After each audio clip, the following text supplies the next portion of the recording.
Hello everyone, welcome to the QuesterMage, a mage's quest to talk about games. That's what we like to do here, talk about games. If that's what you like, please consider clicking the like, subscribe, and notification bell for more of our content in the future. Thank you very much. In today's video I want to talk about the Arcade1UP Marvel Superheroes CounterCade. Please note this isn't intended to be a review of the machine itself. I tried to collect relevant information of these machines, digest user feedback while adding my own observations and or opinions, condensing these into an informational video which I hope is helpful and you enjoy. We have a few videos talking about arcade related content on the channel. If you're interested, please take a look. Like in the other videos on the channel, we will take a look at the physical cabinet, the games, and any improvements or issues that the cabinet may have. If you don't know who Arcade1UP is, in short, they create flat-pack 3/4 scale arcade cabinets, mini bar tops and wall-mounted cabinets containing pre-installed licensed games. They have partnered with companies such as Atari, Disney, Star Wars, Marvel, Konami, Midway, Sega, Capcom, and others. Now Arcade1UP have launched quite a few arcade products, including their CounterCade line. One of their latest is the Arcade1UP Marvel Superheroes CounterCade. So let's take a look.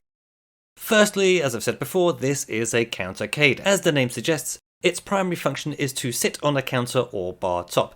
Their form factor is on the smaller side in comparison to the others. It stands at 15.75 inches in height, 11.81 inches in width, and 16.54 inches in depth.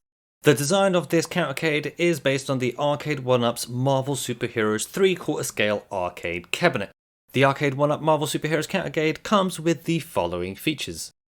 The pre-built CounterCade itself with pre-applied graphics, a good quality 8-inch screen, which this time is horizontal, a 2-player control deck, we'll have more on this later, a light-up marquee, a single speaker for sound, which is actually located underneath the unit itself, a headphone slot, a USB slot to use your own controllers, and 4 included games.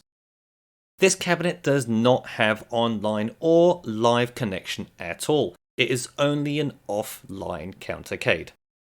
So as I just mentioned, this CounterCade comes with 4 pre-installed games. That's Marvel Superheroes, Marvel vs. Capcom Clash of the Superheroes, The Punisher, and X-Men vs. Street Fighter. So that's 3 fighting games and 1 2D beat 'em up. If we compare the games list with its Arcade1UP 3/4 scale cabinet, we have a few different games. The 3/4 scale cabinet comes with Marvel Superheroes, X-Men Children of the Atom, and The Punisher. So as we can see, Marvel vs. Capcom Clash of Superheroes and X-Men vs. Street Fighter have been added on this CounterCade, which I think is awesome. Once again, the cabinet has a light version of dip switches, turn scan lines on and off, that sort of thing. So let's take a look at some improvements that Arcade1UP has made. The screen. Now the first wave of CounterCades suffered from dull colours and washed out images when using the screen, especially at an angle. This seems to have been fixed as users are saying that the current screen no longer suffers from these issues. Although I still think that these should be installed with a little bit of a slant and not so vertical, still quite an improvement. Well done on Arcade1UP for actually improving the screen quality. The light up marquee.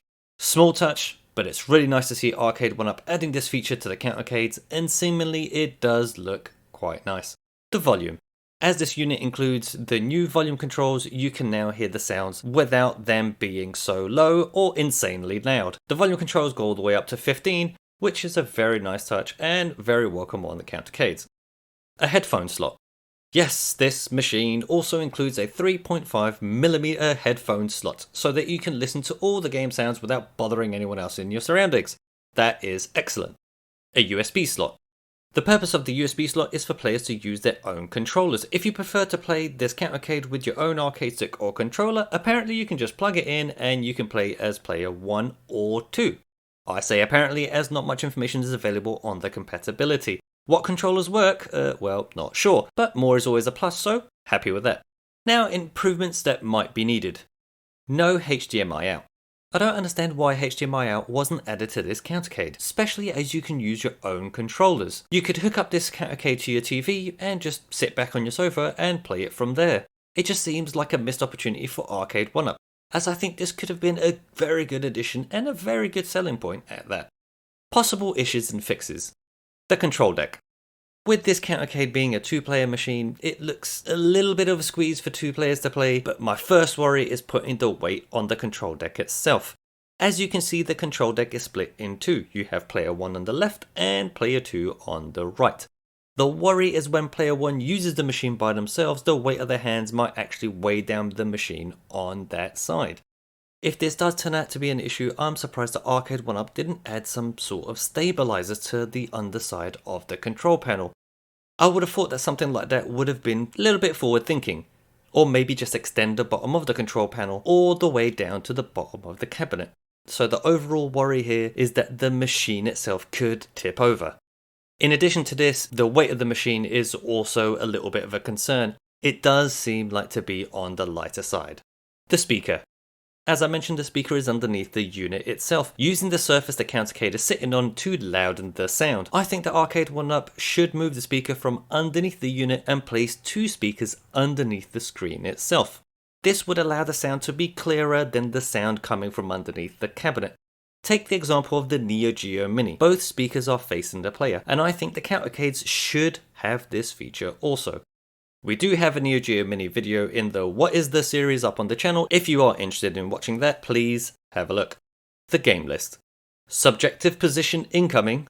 I do think the game list is on the low side. I understand Arcade1UP not wanting to include as many games as their 3/4 scale legacy cabinets, but maybe add games to this cabinet which they would not add to those 3/4 scale cabinets but have the license for. I think the right number of games for these CounterCades should be 5 games or more. Just a thought. So what do you think of the Arcade1UP Marvel Superheroes CounterCade? Do you like it? Do you dislike it? How would you change it?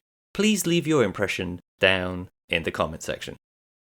But that's going to do it for today's video. Thank you very much again for clicking on this video and for visiting the channel. If you do like what we do here, please click the like, subscribe, and click that notification bell for more of our content in the future. And until then, thanks again.